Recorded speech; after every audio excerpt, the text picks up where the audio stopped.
Most people think the relationships draining their life are obvious. They imagine toxic people as loud, aggressive, or clearly selfish. But the people who quietly exhaust you rarely look like that. They look like the friend who calls you when life collapses. The one who says you're the only person who understands them. The person who tells you they don't know what they would do without you. At first, that feels meaningful.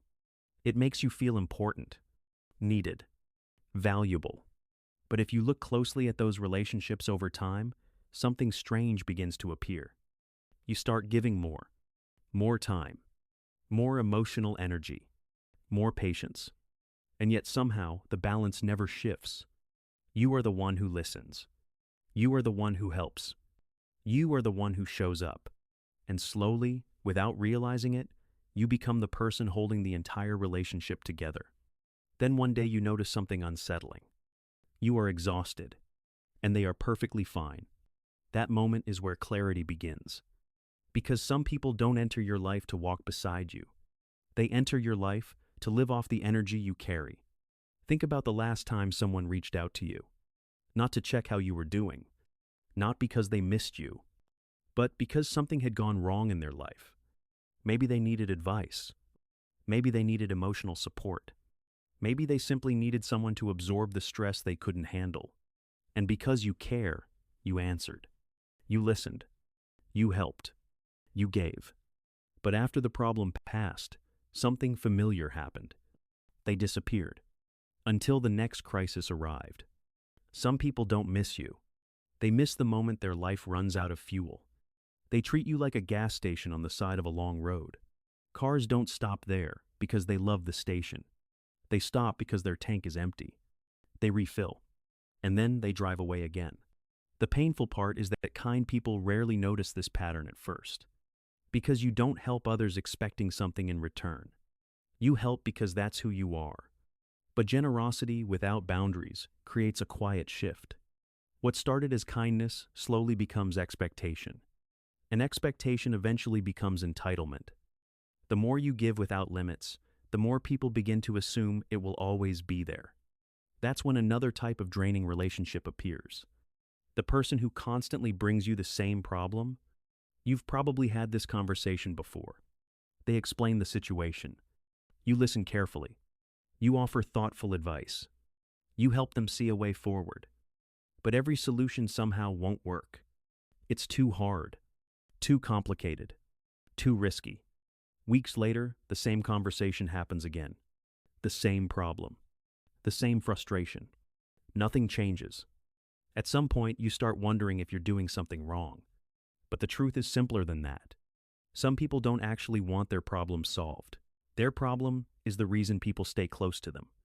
As long as the crisis exists, someone will keep showing up to help. And if the problem disappears, so does the attention. Trying to fix someone who needs their problem is like dragging someone up a mountain while they keep walking back down.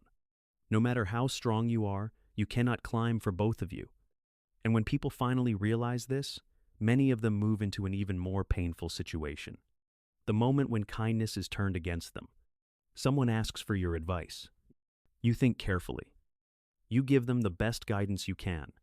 They thank you. They say you help them see things clearly. Then something goes wrong later. And suddenly, the story changes. If I hadn't listened to you, this wouldn't have happened. Because some people do not know how to carry responsibility for their own choices. And when life falls apart, they look for someone else to carry the weight. The kindest person in the room is often the easiest target. But the most confusing relationships are not loud or dramatic. They are quiet, almost invisible. These are the people who stand close to you while subtly slowing you down. You share good news. They congratulate you. But the warmth isn't really there.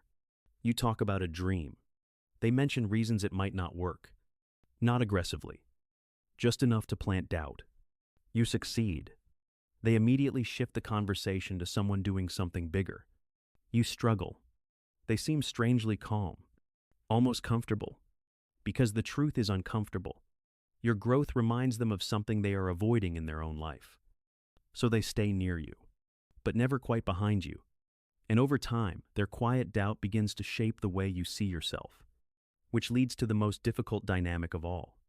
The person you keep trying to rescue. This person may genuinely have real pain, real struggles, real wounds. And because you care deeply, you give everything you have trying to help them heal. You support them, encourage them, stay beside them when others walk away. But they keep returning to the same destructive patterns again and again. The same choices, the same cycles. Eventually, you have to ask a question that feels almost cruel. Am I helping this person? Or am I simply making it easier for them to stay the same? Because constantly catching someone when they fall removes the one thing that might finally force them to stand up: consequences. And without consequences, people rarely change. At this point, something important becomes clear. Every relationship you carry takes space in your life. Imagine your life as a small boat moving across open water. Some people row beside you. Some help navigate the storms, but others simply sit there, taking space, taking energy, offering nothing in return. At first, you tell yourself it's fine. You care about them. You don't mind carrying the extra weight. But slowly, the boat becomes heavier, harder to steer, harder to move. Until one day, you realize something uncomfortable. The boat isn't sinking because the ocean is cruel. It's sinking because you refuse to let go of the people who were never rowing. And once you understand that, something changes. You stop trying to carry everyone. You start paying attention to who actually moves forward with you. The people who check on you without needing something.